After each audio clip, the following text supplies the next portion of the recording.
Hello student, welcome to this video. Finally कक्षा 10वीं अर्धवार्षिक परीक्षा हिंदी के लिए क्वेश्चन पेपर हम लेकर आ चुके हैं। कक्षा 10वीं गणित का मैंने आपको बताया था और लगभग सभी जिलों में वो प्रश्न आपके फंसे हुए हैं, ठीक है।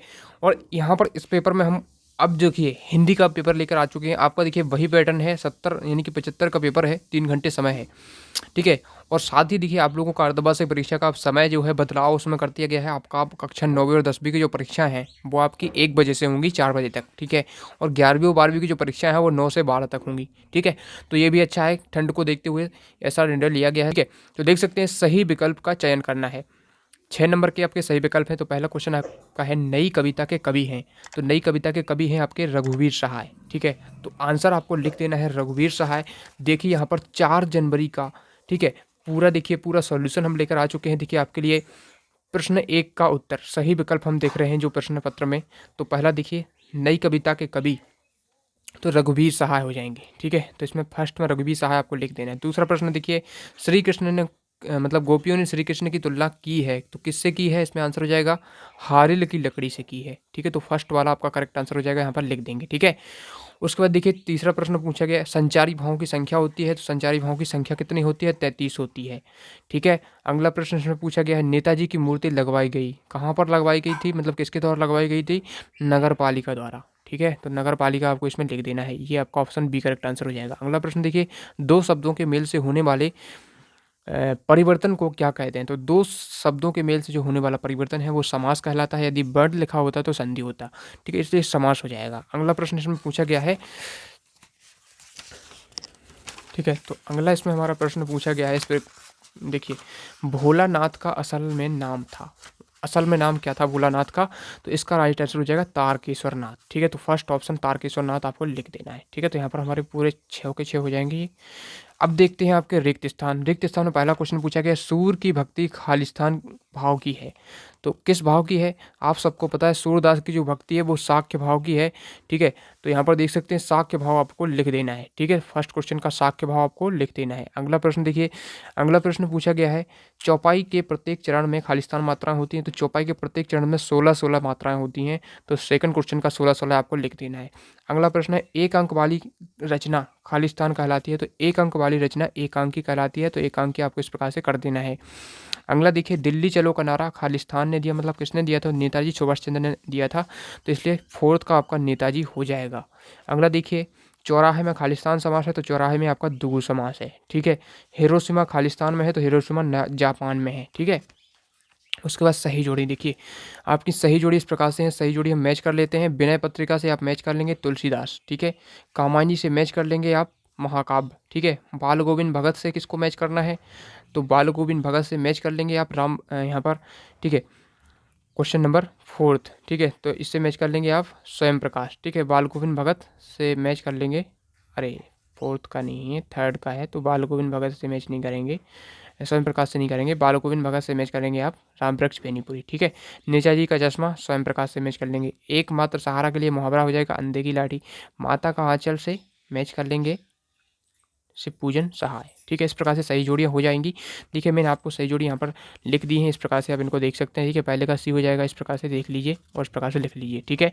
अब देखते सत्ता सत्य देखते हैं, आपके सत्य सत्य है 6 अंक के सत्य सत्य हैं। पहला है गोपियाँ कृष्ण द्वारा चुराए गए अपने मन को वापस मांग रही हैं, तो इसका हो जाएगा सत्य, ठीक है।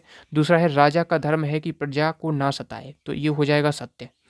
रस के 7 अंग हैं, तो ये असत्य हो जाएगा क्योंकि ये 4 होते हैं। लखनऊ को नवाबों का शहर कहा जाता है, तो बिल्कुल सत्य है।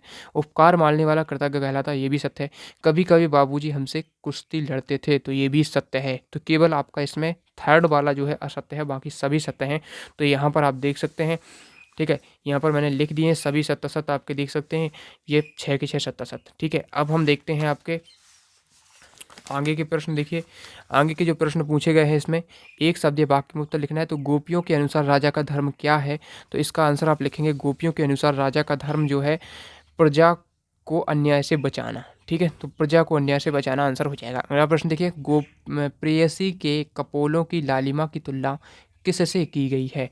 तो ऊषा काल की अरुणिमा से की गई है, ठीक है। तो ऊषा काल की अरुणिमा से इसकी तुलना करी गई है। रामचरितमानस का प्रमुख छंद कौन सा है? तो चौपाई है, आप सबको पता है, तो इसमें आपको चौपाई कर देना है। अगला प्रश्न है रिपोर्टाज किस भाषा का शब्द है? तो ये फ्रांसीसी भाषा का शब्द है, याद रखिएगा। उसके बाद पाँचवा है रिपोर्टाज हो गया। ये नेताजी की मूर्ति किससे बनी थी? तो उनकी जो मूर्ति है वो संगमरमर नामक पत्थर से बनी थी, ठीक है। उसके बाद अंतिम प्रश्न है टेढ़ी खीर मुहावरे का अर्थ क्या है? तो इसका मुहावरे का अर्थ होता है कठिन कार्य, ठीक है। तो इस प्रकार से आपके सभी प्रश्न हमारे एक शब्द या वाक्य वाले भी हो जाते हैं। इस प्रकार से देखिए पूरे हमारे ऑब्जेक्टिव हमने देख लिए हैं, ठीक है। चलिए अब बढ़ते हैं आगे और जो प्रश्न पूछे गए हैं इनके आंसर हम देखते हैं। प्रश्न क्रमांक 6 पूछा गया है, भक्ति काल की 2 विशेषताएं लिखना है, ठीक है। तो चलिए देखते हैं इनके आंसर हम देखते हैं। भक्ति काल की 2 विशेषताएं लिखनी है, ठीक है। तो देखिए इस प्रकार से रहेगा, भक्ति काल की 2 विशेषताएं लिखनी है। भक्ति काल की 2 विशेषताएं लिखिए, अथवा में है छायावाद की 2 विशेषताएं लिखिए, ठीक है। तो चलिए देखते हैं हम, प्रश्न क्रमांक 6 है, इसका हम उत्तर देखते हैं, ठीक है। प्रश्न क्रमांक 6 है, इसका उत्तर हम देख लेते हैं, ठीक है। प्रश्न क्रमांक 6 में भक्ति काल की विशेषताएं पूछा है ना, तो देख लीजिए ये रहा इसका आंसर। भक्ति काल की जो विशेषता है वो इस प्रकार से हो जाएंगी, 2 विशेषताएं पूछा है। तो पहली विशेषता हो जाएगी समन्वय की भावना और दूसरी हो जाएगी भारतीय संस्कृति की रक्षा, ठीक है। और अथवा में पूछा है छायावाद की 2 विशेषताएं लिखना है। तो छायावाद की विशेषताएं आत्माभिव्यक्ति, नारी सौंदर्य और प्रेम चित्रण, ठीक है। तो ये दोनों विशेषताएं छायावाद की हो जाएंगी। अगला पूछा है गोस्वामी तुलसीदास के काव्य का भाव पक्ष एवं हिंदी साहित्य में उनका स्थान लिखिए, ठीक है। तो 7वें का पूछा है कि हिंदी साहित्य में उनका स्थान, मतलब कवि परिचय जो आते हैं ना, तो उसमें से पूछा है।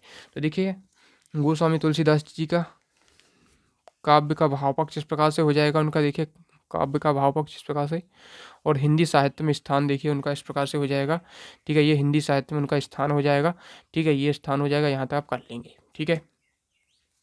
पूरा देख लीजिए हो जाएगा। उसके बाद देखिए अथवा में पूछा है जयशंकर प्रसाद की काव्यगत विशेषताएं लिखना है।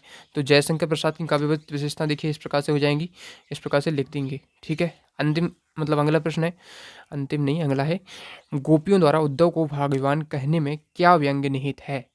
2 नंबर का प्रश्न है। तो चलिए इसका भी हम आंसर देख लेते हैं। देखिए बहुत ज़्यादा ये पूछा जाता है, ठीक है।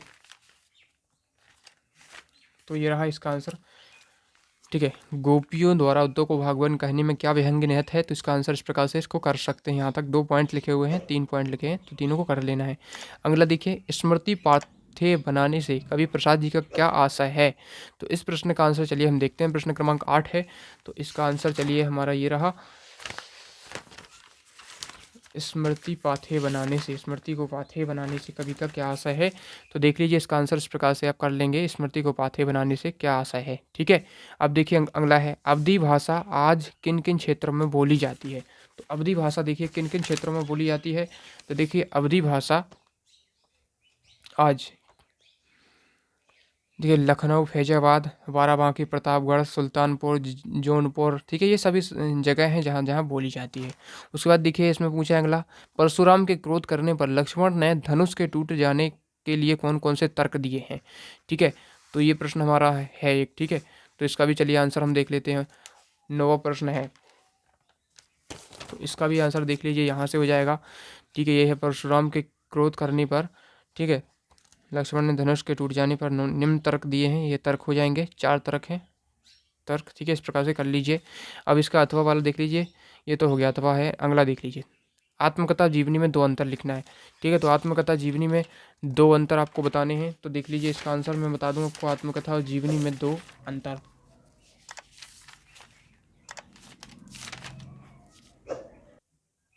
तो देखिए इस प्रकार से आत्मकथा जीवनी में 2 अंतर इस प्रकार से हो जाते हैं, ठीक है। आत्मकथा में लेखक स्वयं अपनी जीवनी प्रस्तुत करता है, ठीक है, और जबकि जीवनी किसी दूसरे व्यक्ति की द्वारा लिखी जाती है, ठीक है। इस प्रकार से दोनों अंतर आप कर सकते हैं, ठीक है। आत्मकथा जीवनी में 2 अंतर हो गया। उसके बाद देखिए कहानी और उपन्यास में भी 2 अंतर पूछा है। तो कहानी उपन्यास में भी देखिए इस प्रकार से आप लिख सकते हैं, कहानी और उपन्यास में भी 2 अंतर। देखिए ये रहा इसका आंसर, कहानी और उपन्यास में 2 अंतर। अब देखिए इसमें काव्य की परिभाषा लिखिए। तो काव्य की परिभाषा आपसे पूछी है, तो देखिए काव्य की परिभाषा लिखना है। तो इसका आंसर भी मैं आपको बता दूं, देखिए ये रहा काव्य की परिभाषा। काव्य की परिभाषा देखिए इस प्रकार से आप कर लेंगे। काव्य की परिभाषा, काव्य वह वाक्य रचना है जिससे चित्त किसी रस या मनोवेग से पूर्ण हो, ठीक है। तो इस प्रकार से हो जाएगा काव्य की परिभाषा। अथवा में पूछा है, अगला प्रश्न देखते हैं अथवा वाला क्या कह रहा है। अथवा वाला प्रश्न पूछ रहा है आपसे, इसमें अथवा वाला है, देखिए वात्सल रस की परिभाषा लिखिए, ठीक है। तो बात्सल रस की परिभाषा लिखना है, तो देख लीजिए बात्सल रस की परिभाषा यहाँ से आप लिख लेंगे। ये रहा वात्सल रस की परिभाषा, ठीक है। जहाँ बच्चों की आनंदमय क्रीड़ाओं एवं बातों का वर्णन हो वहाँ वात्सल रस होता है। इसका स्थायी भाव स्नेह है, वत्सल बोलते हैं जिसे, वही होता है, ठीक है। अब देखिए रस के अंगों के नाम लिखना है, तो रस के अंगों के नाम लिखना है, साथ ही अथवा में महाकाव्य और खंडकाव्य में अंतर लिखना है। तो रस के अंग देख सकते हैं, स्थायी भाव, विभाव, अनुभव, संचारी भाव, 4 अंग होते हैं, याद रखिएगा, ठीक है। और महाकाव्य खंडकाव्य में अंतर ये हो जाएगा आपका, यहाँ से देखिए महाकाव्य और खंडकाव्य में ये अंतर आपके हो जाते हैं, ठीक है। इस प्रकार से इसका आंसर आप कर सकते हैं, महाकाव्य खंडकाव्य में अंतर, ठीक है। उसके बाद देखिए रामवृक्ष बेनीपुरी और यशपाल की दो विशेषताएं लिखनी है, ठीक है। तो इस प्रश्न का आंसर हम देख लेते हैं, रामवृक्ष बेनीपुरी और यशपाल की दो रचनाओं के नाम लिखना है। तो देख सकते हैं इसका आंसर यहाँ से हो जाएगा, रामवृक्ष बेनीपुरी की रचना है पतितों के देश में चिता के फूल, ठीक है। और यशपाल की रचना है वो दुनिया देशद्रोही। ये दोनों ही इनकी दो रचनाएं हो जाएंगी। अब देखते हैं इसमें अथवा पूछा है मन्नू भंडारी की भाषा शैली एवं 2 रचनाओं के नाम लिखना है। तो मन्नू भंडारी की भाषा शैली और 2 रचनाएं, देखिए इनकी भाषा शैली सरल, सहज, स्वाभाविक और भावाभिव्यक्त में सक्षम है। 2 रचनाएं हैं, आपका बंटी एक कहानी भी, ठीक है। तो ये 2 रचनाएं हो जाएंगी। अब देखिए अगला प्रश्न देखते हैं, प्रश्न क्रमांक है हमारा 14। सेनानी ना होते हुए भी चश्मे वाले को लोग कैप्टन क्यों कहते थे, ठीक है। तो इसका आंसर देखिए यहाँ से लिखेंगे, सेनानी ना होते हुए भी लोग चश्मे वाले को कैप्टन क्यों कहते थे। इसका आंसर यहाँ से आप लिखेंगे, इतना हो जाएगा, फिर आगे लिखना है आपको, इतना यहाँ तक कर देना है, कहते थे तक, ठीक है। उसके बाद देखिए अथवा वह इसके भगत की पुत्रवधू उन्हें अकेला क्यों नहीं छोड़ना चाहती थी, ठीक है। तो इसका आंसर देखिए लिख लेते हैं, हम देख लेते हैं। तो देखिए भगत की पुत्रवधू उन्हें अकेला क्यों नहीं छोड़ना चाहती थी, तो इसका आंसर इस प्रकार से कर लेंगे, ठीक है ना। चलिए अब देखिए इसके जो आगे के प्रश्न है, मन्नू भंडारी के पिता का स्वभाव शक्की क्यों हो गया था, ठीक है। इसको भी मैं बता देता हूँ आपको, देखिए इसका आंसर हो जाएगा यहाँ से, सिंपल सा है, छोटा सा है, देख लीजिए ये रहा, ठीक है। उसके बाद अथवा में वास्तविक अर्थों में संस्कृत व्यक्ति किसे कहा जाता है। तो संस्कृत व्यक्ति वास्तविक अर्थों में किसे कहा जाता है, चलिए इसका आंसर मैं आपको बता दूं। तो देखिए इसका आंसर यहाँ से हो जाएगा, ये रहा इसका आंसर, ठीक है। तो देख लीजिए वास्तविक अर्थों में संस्कृत व्यक्ति कौन है, तो देखिए इसका आंसर यहाँ से आप कर लेंगे, ठीक है।